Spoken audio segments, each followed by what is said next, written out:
జీవితాన్ని భయంతో జీవించేవారు ఎవరైనా సరే వాళ్లకు తెలిసిన విషయ పరిధిలోనే జీవించాలి అని అనుకుంటారు. ఎందుకంటే వాళ్లకు తెలిసిన విషయాలలో జీవించడం వాళ్లకు పూర్తిగా తెలుసు కాబట్టి, అలా జీవించడం సౌకర్యవంతంగా ఉంటుంది కాబట్టి. కానీ ఎప్పుడైతే మీకు తెలియని విషయంలోకి వెళ్ళి జీవించాలి అనుకుంటారో అప్పుడు మీకు భయం వస్తుంది. ఎందుకంటే మీరు తెలియని విషయంలోకి అడుగుపెట్టారు కాబట్టి మీకు దాన్ని ఎలా చేయాలి ఎలా చేయకూడదు అనే విషయం మీకు తెలియదు కాబట్టి. కానీ మీరు తెలిసిన విషయాలలో మాత్రమే జీవించాలి అనుకోవడం జీవోత్సవంతో సమానం. ఎందుకంటే మనం ప్రమాదకరంగా మాత్రమే జీవించగలం. జీవించేందుకు మనకు వేరే మార్గం లేదు. మీరు పరిణతి చెందుతూ ఎదగాలి అనుకుంటే మాత్రం మీరు ఖచ్చితంగా ప్రమాదకరంగానే జీవించాలి. అలా జీవించేందుకు సిద్ధంగా ఉండాలి. అందుకే Frederick Nietzsche live in dangerously అన్నాడు. ఈరోజు స్వేచ్ఛగా జీవించే వారందరూ నిన్న ప్రమాదకరంగా జీవించిన వారే.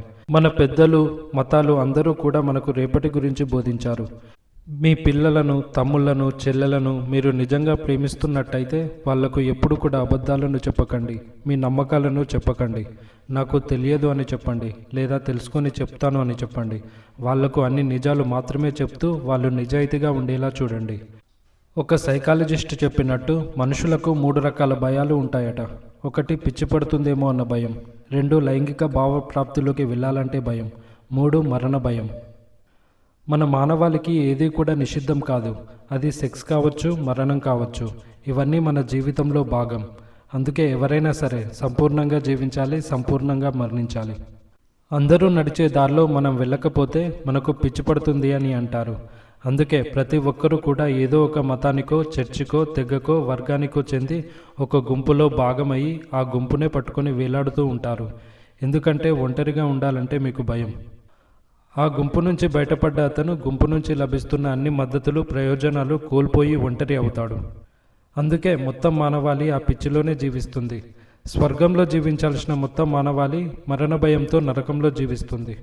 మన భారతదేశంలో సామాజిక కట్టుబాట్లకు వ్యతిరేకంగా నడిచే వాళ్ళను వెలివేస్తారు. వాళ్లకు సమాజం నుండి కాదు, సొంత కుటుంబం నుండి కూడా ఎలాంటి మద్దతు లభించదు. అప్పుడు వాళ్లకు పిచ్చెక్కుతుంది. అలా భయం మీ లోతుల్లోకి ప్రవేశించింది. ఒంటరిగా ఉండే ధైర్యం మీకు ఉంటే భయం పోయినట్టే. భయం అనేది మానసిక సమస్య కానీ శారీరకమైన సమస్య కాదు. శారీరక బాధ మన జీవితంలో ఒక భాగం. కానీ ఈ బాధ గురించి ఆలోచించడం మొదలు పెడితే అది మానసిక సమస్యగా మారుతుంది. మరణం గురించి ఆలోచిస్తే మీకు భయం వేస్తుంది.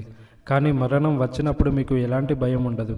కాబట్టి భయం అనేది మనకు భవిష్యత్తులో జరిగే దాని గురించే ఉంటుంది. వర్తమానంలో ఎప్పుడూ భయం ఉండదు. ఉదాహరణకు యుద్ధానికి సిద్ధంగా ఉండు అని ఒక దేశ సైనికుడికి చెప్తే యుద్ధ భయం వల్ల అతనికి దడ వణుకు పుడుతుంది. ఆ రోజు రాత్రి అతనికి నిద్ర పట్టకపోవచ్చు. ఒకవేళ నిద్రపోయినా కూడా పీడకలలు వేధించవచ్చు.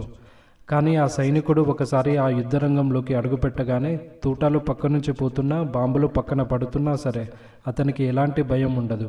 ఎందుకంటే ఆ సమయంలో వాటి గురించి అతను ఏమాత్రం ఆలోచించడు. భయం గురించి ఆలోచించినప్పుడు మాత్రమే భయం అనేది ఒక మానసిక సమస్యగా మారుతుంది.